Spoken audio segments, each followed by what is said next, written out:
Я считаю, что политика, проводимая Туркменбаши, и продолжается, которая политика новым президентом, вытеснение русскоязычного населения из пределов Туркменистана, настолько пагубно будет влиять, что сколько бы ни было у нас нефти и газа там в Туркмении, мы никогда ничего не добьемся, страна будет нищая и бедная.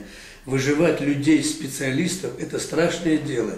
И наглядный пример вот, выживания – это последний пример, как был арестован Владимир Сибирев.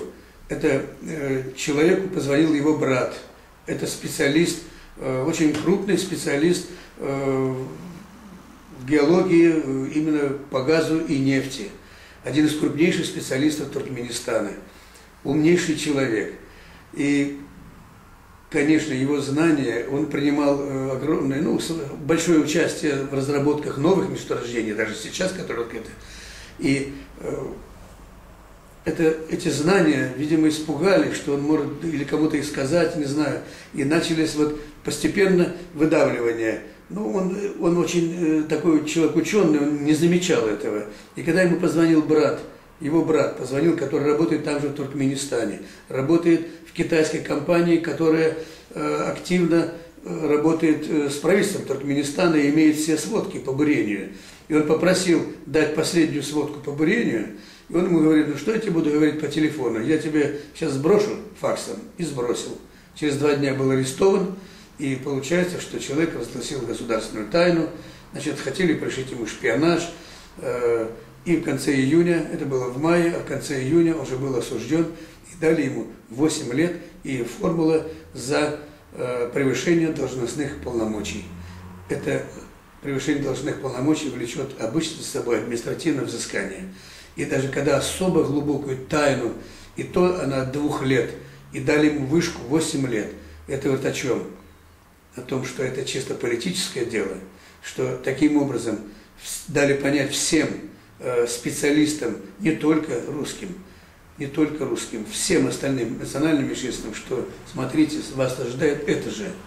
И человек сидит в тюрьме ни за что, ни про что, будем так говорить буквально, за то, что он столько сделал для Туркменистана, награжден многими орденами, и туркменскими в том числе. И этого человека, невзирая ни на что, дали ему вышку 8 лет.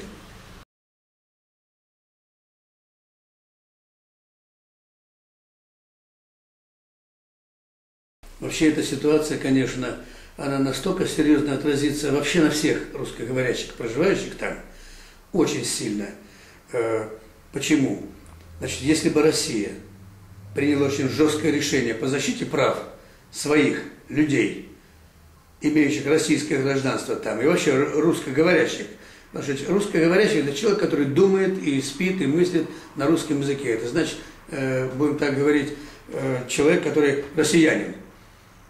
Вот. И если они, увидев, что вот не освобождают такого человека, Россия палец о палец не ударила, только из-за этого вопроса, как помириться с этим газом, из-за этого газа помириться с Туркменией, то все будут понимать, что нужно бежать оттуда.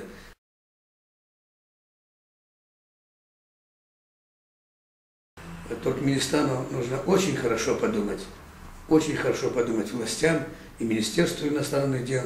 И я обращаюсь даже к Рашиду Миредову, которого я знал с детства, и знаю, что это был очень умный, толковый человек. Я убежден в том, что если бы новые власти Туркменистана, значит, обратились ко всем специалистам, которые покинули Туркменистан, а покинули Туркменистан только специалисты, умнейшие люди, что вернитесь, обеспечим вам и проживание, нормальную работу, помогите республике поднять промышленность на очень высокий уровень. Туркменистан может быть необыкновенно богатой страной, только нужно все делать с мозгами. Когда мозгов нет, ничего не сделаешь. Люди приедут, люди, жившие в Туркменистане, тот же Сибирев, Володя, он настолько был влюблен в Туркменистан, влюблен в работу эту геологическую, что он приглашали вернуться в Россию, поехать. Он остался там. Он был преданным патриотом Туркменистана, как и все мы здесь. Я такой же патриот Туркменистана. И мне просто жалко смотреть, что делается сейчас в Туркменистане. Да, красивый город Ашхабад стал, безусловно красивый. И это хорошо. Но как люди там живут, как проживают, особенно национальные меньшинства, это трагедия для них. И будет после такого случая, будут убегать, стараться все убежать, как можно быстрее. И страна повалится, развалится вся вниз. Это грубейшая ошибка правительства. Нужно повернуться лицом к специалистам, пригласить их. Так делают все страны мира. Америка, если не секрет, развивалась только за счет чужих мозгов. Так что ж, Туркменистан не может, значит, пригласить, значит, людей, причем своих, бывших там, которые люди были, любят Туркмению. Ведь мы же искренне ее любим. Мы с таким нежеланием уезжали, что я разве хотел бы где-то жить, где-то в совсем другом месте, когда там моя родина.